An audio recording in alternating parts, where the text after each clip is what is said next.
Hello students, आज की हमारी ये वीडियो बेस्ड रहेगी इलेक्ट्रोकेमिस्ट्री पे, जिस पे आप कुछ मेन टॉपिक डिस्कस करेंगे जो कुछ इस तरीके से होंगे। Electrochemical cell, electrode and electrode potential, standard electrode potential और गैल्वेनिक सेल। ठीक है, तो चलिए बढ़ते हैं अपने पहले टॉपिक की ओर, जो कि आपके पास इलेक्ट्रोकेमिकल सेल। ठीक है, तो इलेक्ट्रोकेमिकल सेल क्या है? एक ऐसा डिवाइस जो क्या करेगा, कन्वर्ट करेगा केमिकल एनर्जी को इलेक्ट्रिकल एनर्जी में। फॉर एग्जाम्पल, अगर हम ले लें रिमोट पे लगने वाला सेल, यानी कि एक ड्राई सेल, तो ड्राई सेल भी आपके पास एक ऐसा डिवाइस हो गया जो क्या कर रहा है, केमिकल एनर्जी को इलेक्ट्रिकल एनर्जी में कन्वर्ट करता है। दूसरा एग्जाम्पल ले सकते हैं हम फ़ोन की बैटरी, वो भी आपका सेम काम कर रही है, वो भी क्या कर रही है, केमिकल एनर्जी को इलेक्ट्रिकल एनर्जी में कन्वर्ट कर रही है। तो आपके पास इलेक्ट्रोकेमिकल सेल क्या हो जाएगा? It is a device which converts chemical energy into electrical energy. ठीक है, तो चलिए बढ़ते हैं फिर अपने दूसरे टॉपिक पे, जो कि आपके पास इलेक्ट्रोड और इलेक्ट्रोड पोटेंशियल। तो हमारा नेक्स्ट टॉपिक हो जाएगा इलेक्ट्रोड और इलेक्ट्रोड पोटेंशियल। तो इलेक्ट्रोड क्या होता है? जैसे कि आपने सेल के बारे में पढ़ा, तो आपको पता है सेल में दो टर्मिनल होते हैं, एक पॉजिटिव और एक नेगेटिव। तो जो इनके टर्मिनल हैं पॉजिटिव नेगेटिव, यही पर्टिकुलर दो इलेक्ट्रोड हैं। तो ठीक है, तो हम देखते हैं अब एक इलेक्ट्रोड क्या होगा। तो आपने क्या किया, एक मेटल लिया, मेटल को उसी के सॉल्ट सॉल्यूशन में इमर्ज कर दिया। फॉर एग्जाम्पल, अगर आपने एक मेटल कंसीडर किया, ठीक है, फॉर एग्जाम्पल हमने क्या ले लिया, कॉपर। तो कॉपर मेटल लिया और इसको मैंने इसी के एक्वस सॉल्ट सॉल्यूशन यानी कि CuSO4, इसका एक्वस सॉल्यूशन में हमने इसको इमर्ज कर दिया। एक्वस सॉल्यूशन का मीनिंग ये है कि यहाँ पे ये आयनाइज हो जाएगा, यानी कि ये फॉर्म कर लेगा Cu2+ और SO4 2 नेगेटिव। तो अब इससे क्या होगा, इससे दो कंडीशन यहाँ पे पॉसिबल हो सकती हैं, लेकिन एक पर्टिकुलर टाइम में एक ही चीज़ होगा, यानी कि या तो जो आपके पास ये मेटल है, ये मेटल है, ये क्या करेगा, इसमें इलेक्ट्रॉन लूज करेगा। तो इलेक्ट्रॉन लूज करेगा, तो यहाँ पे क्या हो जाएगा, कॉपर मेटल था, इसने इलेक्ट्रॉन लूज किए अपने ऑक्सीडेशन स्टेट के बेसिस पे, और ये बना लिया Cu2 पॉजिटिव। तो ये हो गया आपका रिमूवल ऑफ इलेक्ट्रॉन, जो कि एक प्रोसेस है किसका, ऑक्सीडेशन का। तो ऑक्सीडेशन और तो और हम दूसरा देखेंगे, या तो फिर आपका ऑक्सीडेशन होगा, या फिर दूसरी पॉसिबिलिटी है जो इसमें आपके पास Cu2 पॉजिटिव आयन है इसके सॉल्यूशन में, वो क्या करे, इस इलेक्ट्रॉन को गेन कर ले। तो और दूसरा केस आपके पास जो हो जाएगा, वो हो जाएगा Cu2 positive plus 2 electron gives Cu। तो जैसा कि आपको दिख रहा है एडिशन ऑफ इलेक्ट्रॉन है, तो यानी कि ये हो जाएगा आपके पास रिडक्शन। तो आपके पास एक इलेक्ट्रोड क्या हो गया, एक ऐसा आपके पास एक डिवाइस कह सकते हैं, जिसमें आप क्या कर रहे हैं, एक मेटल को ले रहे हैं और उसी को इसके एक्वस सॉल्ट सॉल्यूशन में, यानी कि जो मेटल है उसी का एक्वस सॉल्ट सॉल्यूशन में आप उसको इमर्ज कर दे रहे हैं। ठीक है, तो इस तरीके से आपके पास हो गया इलेक्ट्रोड पोटेंशियल। तो नेक्स्ट टॉपिक पे चलते हैं, स्टैंडर्ड इलेक्ट्रोड पोटेंशियल। ठीक है, अच्छा एक चीज़ और, यहाँ पे देखो इलेक्ट्रोड पोटेंशियल हम क्यों कंसीडर कर रहे हैं, क्योंकि यहाँ पे बेसिकली आपका क्या हो रहा है, एक चार्ज पार्टिकल मूव कर रहा है। तो आपने जैसा फिजिक्स में भी पढ़ा होगा, कहीं पे भी चार्ज पार्टिकल मूव करता है तो वही क्या करता है, पोटेंशियल जनरेट करता है। ठीक है, तो अब चलिए हम नेक्स्ट टॉपिक पढ़ते हैं, स्टैंडर्ड इलेक्ट्रोड पोटेंशियल। तो स्टैंडर्ड इलेक्ट्रोड पोटेंशियल क्या है, स्टैंडर्ड कंडीशन पे अगर आपको इलेक्ट्रॉन फॉर्म कर रहे हैं तो स्टैंडर्ड कंडीशन क्या है। इससे पहले हम देखते हैं नॉर्मल पोटेंशियल में क्या हो रहा था। तो नॉर्मल पोटेंशियल में हम मेटल को सिंपली ले रहे थे और इसके एक्वस सॉल्ट सॉल्यूशन में इमर्ज कर दे रहे थे। ठीक है, तो लेकिन यहाँ पे क्या डिसाइड नहीं था, इस सॉल्यूशन का कॉन्सेंट्रेशन डिसाइड नहीं था, टेम्परेचर डिसाइड नहीं था और प्रेशर डिसाइड नहीं था। अगर हम तीनों चीज़ों को फिक्स कर लें तो आपका हर इलेक्ट्रोड के लिए एक पर्टिकुलर वैल्यू आएगी इन तीन कंडीशंस पे, तो उसी को आप कहेंगे स्टैंडर्ड इलेक्ट्रोड पोटेंशियल। तो अब ये तीन कंडीशंस क्या हैं, तो आपके पास जो इलेक्ट्रोड फॉर्म होना चाहिए, उसमें जो इलेक्ट्रोलाइट है उसका कॉन्सेंट्रेशन होना चाहिए 1 मोल, और हम कह सकते हैं 1 मोलैरिटी 1 मोल पर लीटर। ठीक है, और जो टेम्परेचर होगा वो होगा अराउंड 298 केल्विन, जो कि आपका एक रूम टेम्परेचर होता है, और जो प्रेशर होगा दिस इज़ अबाउट 1 एटमॉस्फेयर। तो ये आपके पास तीन स्टैंडर्ड कंडीशन है, यानी कि इन कंडीशंस पे कोई भी इलेक्ट्रोड का जो पोटेंशियल होगा उसी को आप बोलेंगे स्टैंडर्ड इलेक्ट्रोड पोटेंशियल। तो कुछ इस तरीके से आप चाहें तो इसको डिफाइन कर सकते हैं। ठीक है, तो अब हम बढ़ते हैं अपने नेक्स्ट टॉपिक की ओर, जो कि है आपके पास एक गैल्वेनिक सेल। तो अगर हम बात कर रहे हैं गैल्वेनिक सेल की, यानी कि एक ऐसा डिवाइस अगेन जो आपका केमिकल एनर्जी को इलेक्ट्रिकल एनर्जी में कन्वर्ट कर रहा है, तो इसमें हम एक एग्जांपल लेके चल रहे हैं जो कि एक डैनियल सेल का है। तो डैनियल सेल क्या है, ये एक पर्टिकुलर टाइप का गैल्वेनिक सेल है जिसमें कुछ दो पर्टिकुलर इलेक्ट्रोड यानी कि जिंक और कॉपर के दो इलेक्ट्रोड यहाँ पे यूज़ होंगे। ठीक है, तो आपने इसमें यूज़ करने हैं जिंक और कॉपर के दो इलेक्ट्रोड। तो फिर हम यहाँ पे दो इलेक्ट्रोड बना लेते हैं जो कि आपके कुछ इस तरीके से होके जाएंगे। तो पहला आपने जो इलेक्ट्रोड ले लिया वो यूज़ कर लिया आपने जिंक का।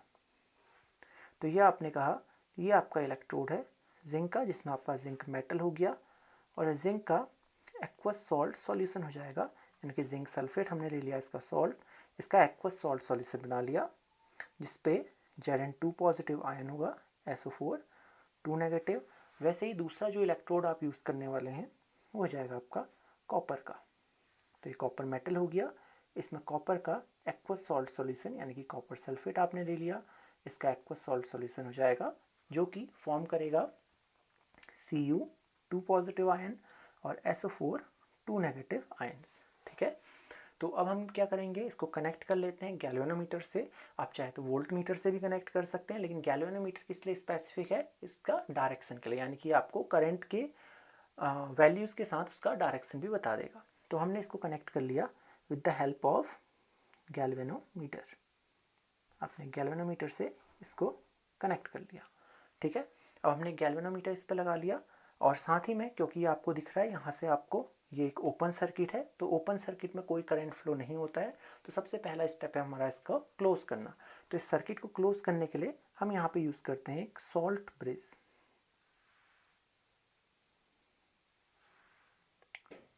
तो सॉल्ट ब्रिज क्या काम करेगा, यहाँ पे सॉल्ट ब्रिज काम करेगा इंटरनल सर्किट को क्लोज करने का। ठीक है, तो ये आपके पास हो गया सॉल्ट ब्रिज।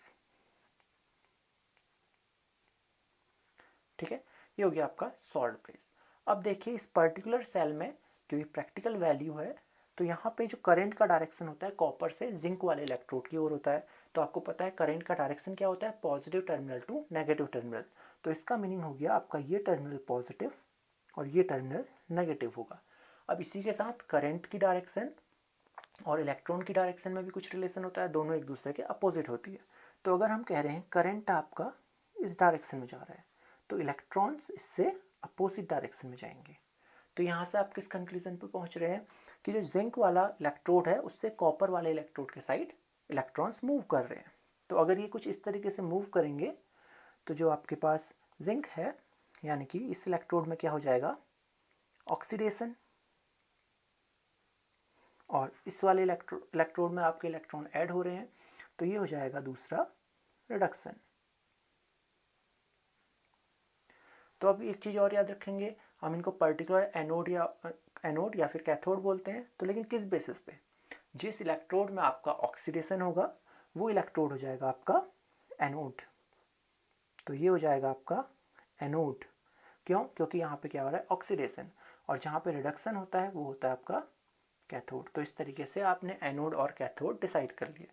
ठीक है, याद रखिएगा प्लस माइनस के बेसिस पे एनोड कैथोड डिसाइड नहीं होते हैं, ये होते हैं ऑक्सीडेशन और रिडक्शन के बेसिस पे। तो आपके पास अब ये पर्टिकुलर इस सेल में क्या हो रहा है, इस साइड में क्या हो रहा है, जिंक आपका क्या कर रहा है, इलेक्ट्रॉन लूज कर रहा है। तो जिंक इलेक्ट्रॉन लूज करेगा तो ऑक्सीडेशन हो रहा है, तो ये आधे सेल में ये रिएक्शन हो रही है, तो इसलिए हम इसको बोलते हैं हाफ सेल रिएक्शन।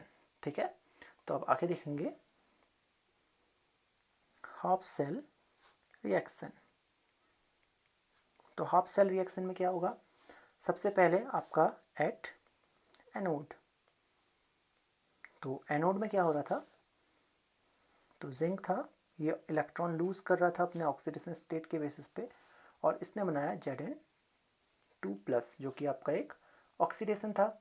और वैसे ही एट कैथोड, कैथोड में क्या हो रहा था, कैथोड में कॉपर था जो कि कॉपर का आयन, क्योंकि मेटल तो इलेक्ट्रॉन गेन नहीं करेगा, तो इसके सॉल्यूशन में जो आयन प्रेजेंट है वो क्या करेगा, इलेक्ट्रॉन को गेन करेगा। तो इसने बनाया Cu2 पॉजिटिव से इलेक्ट्रॉन गेन करके Cu। ठीक है, तो इस तरीके से आपके पास हो गई दो हाफ सेल रिएक्शन। अब ओवरऑल सेल रिएक्शन क्या होगी, दोनों रिएक्शन को हम ऐड कर लेंगे, तो आपको यहाँ से मिल जाएगा एक सेल रिएक्शन। तो सेल रिएक्शन क्या हो जाएगा, दोनों को ऐड करेंगे तो इलेक्ट्रॉन वाला टर्म आपका कैंसिल हो जाएगा, तो ये बन जाएगा आपके पास Zn+ Cu2 positive gives Zn2 positive plus Cu। तो अब देखिए आपके पास एक ऐसा रिएक्शन आ गया है जिसमें ऑक्सीडेशन भी हो रहा है और रिडक्शन भी, ठीक है। तो अगर आप ये टर्म देखेंगे तो ये यहाँ से इसमें हो रहा है ऑक्सीडेशन और इसमें हो रहा है रिडक्शन। तो एक ऐसा रिएक्शन जिसमें ऑक्सीडेशन और रिडक्शन दोनों होता है उसको हम क्या बोलते हैं, रिडॉक्स रिएक्शन। तो आप कह सकते हैं कि यहाँ पे हो रहा है आपके पास एक रिडॉक्स रिएक्शन। तो यानी कि एक सेल में आपके पास क्या होता है, रिडॉक्स रिएक्शन, ठीक है। तो ये था आपके पास एक डैनियल सेल। अब फाइनल देखते हैं इस सेल को अगर हमें एक लाइन में रिप्रेजेंट करना है तो कैसे करेंगे, ठीक है। तो जो सेल का रिप्रेजेंटेशन होगा तो देखिए कुछ इस तरीके से होता है कि सबसे पहले आपके पास Zn मेटल था, इसने इलेक्ट्रॉन लूज किया और इलेक्ट्रॉन लूज करके जो बनाया उसने क्या बनाया, Zn2 पॉजिटिव, Zn से Zn2 पॉजिटिव इसने बना दिया। और फिर उसके बाद बीच में आपके पास सेल में क्या आ रहा है, ये सॉल्ट ब्रिज। तो सॉल्ट ब्रिज से होते हुए इसके बाद जो कॉपर Cu2 पॉजिटिव आयन इसके सॉल्यूशन में है वो क्या बना रहा है, इससे Cu, ठीक है।